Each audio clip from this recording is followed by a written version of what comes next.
What's up, everybody? My name is Tucker. In today's video, we're going to be talking about a rule change from the NBA that is probably the best one in recent history. If you enjoy the video, make sure to leave a like rating on it. Check out my socials in the description down below as well. And let's go ahead and get started. Okay, so the NBA had a real problem last year. It's something that had been building really for years. But this idea of foul hunting really became a significant issue last year, especially for me as a spectator of the games. It became way too big of a focal point of the games, way too inconsistent. Everybody has issues with officiating in every sport ever, but still, it became really, really bad in the NBA last year. We've gone through some different stages of this, right? We had a time period where the NBA really made an effort to eliminate some of the flopping stuff that was going on, and there were anti-flopping rules, and for a couple of years that helped. And then we all just kind of forgot about them. They weren't as heavily enforced, and now we ended up back where we were last year. And last year it was really, really bad. I mean, players like James Harden have been doing stuff like this forever, where at least half of their game revolves around trying to draw fouls and trying to get to the free throw line. Every single top-level elite scorer in the NBA gets to the free throw line between 8 and 12 times a game.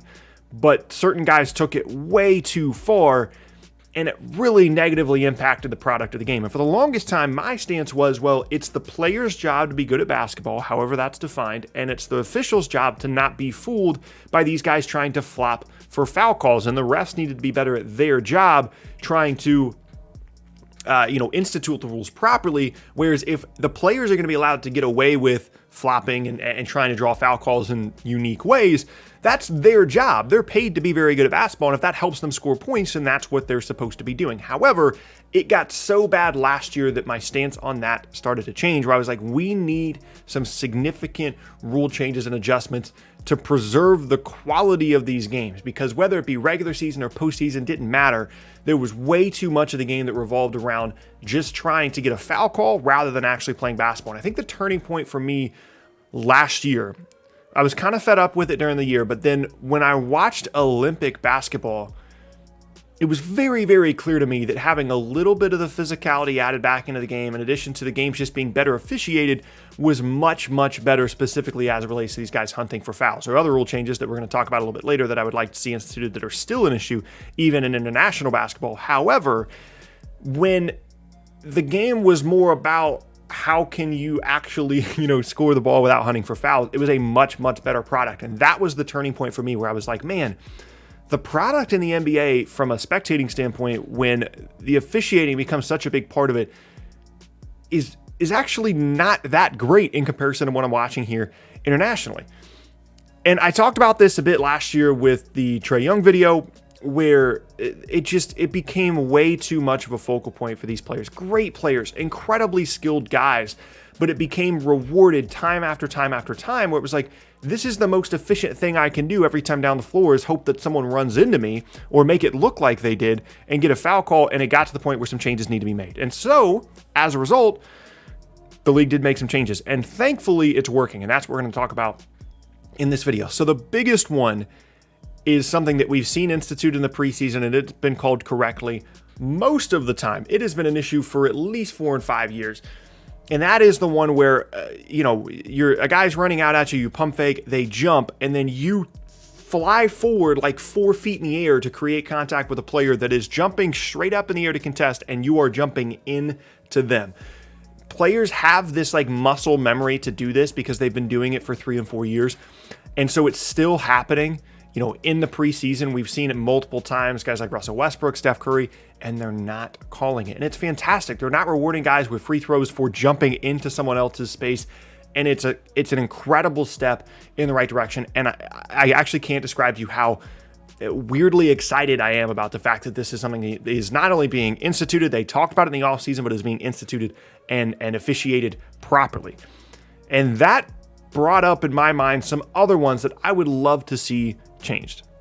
I know that this is one that they've talked about, but it hasn't really been seen as much in the preseason at this point as the one that I referred to before. But the one where you're either driving in the lane or you're bringing the ball up in transition, and you just stop in the middle of the floor and a guy behind you runs into you, or you go back into them and they call a foul. That's really irritating to me because I'm not sure what the defender is supposed to do. They're trying to get back on defense. You're in their way.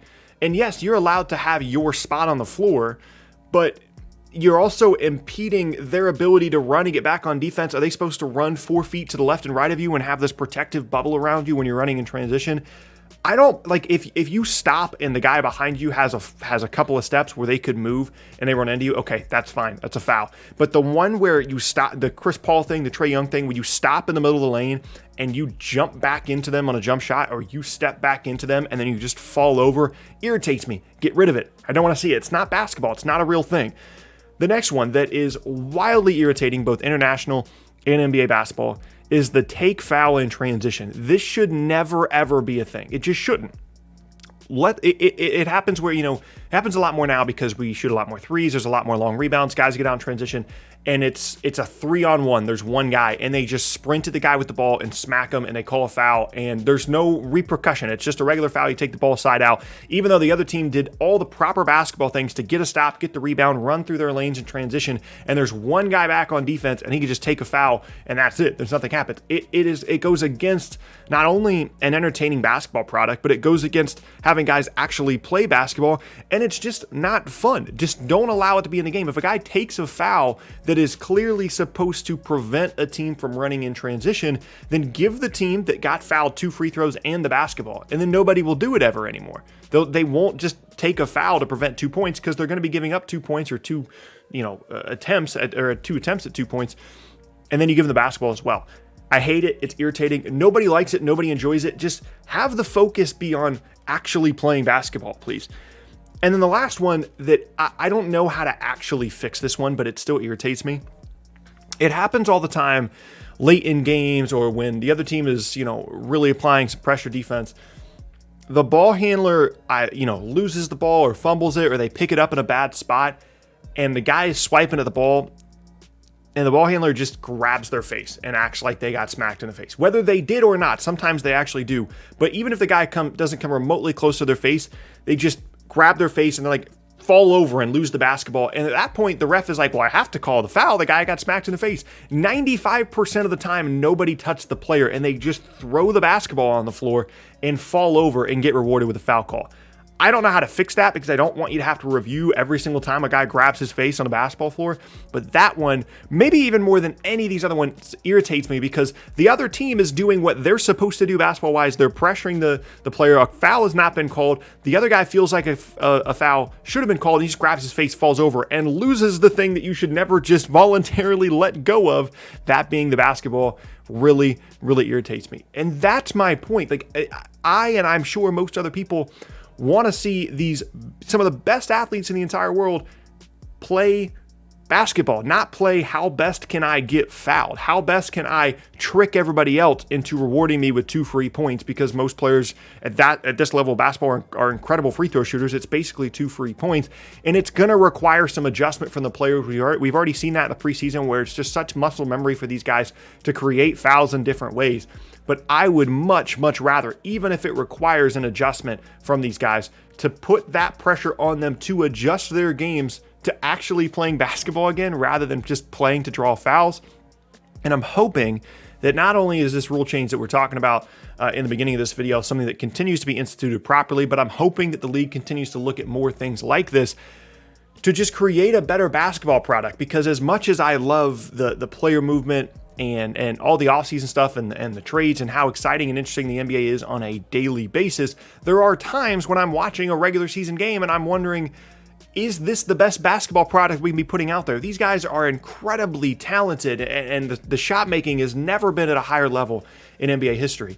But then there are other times when I'm like, why can we not go a minute and a half without 10 free throws? Really bugs me, really irritates me. Let me know down in the comment section below what you guys think about these rule changes, or if there are any other ones that you can think of that you would really like to see the NBA make some adjustments to that would really improve the quality of play. Let me know down in the comment section below. But that is going to be the end of today's video, and I thank you guys very much for watching. Once again, my name is Tucker. If you missed any of my previous videos, be sure to check out the boxes on screen. If you enjoyed this one as well, leave a like rating on it. Check out my socials down in the description below as well. With all this thing said, hope you guys have an awesome rest of your day, and I will see you all next time.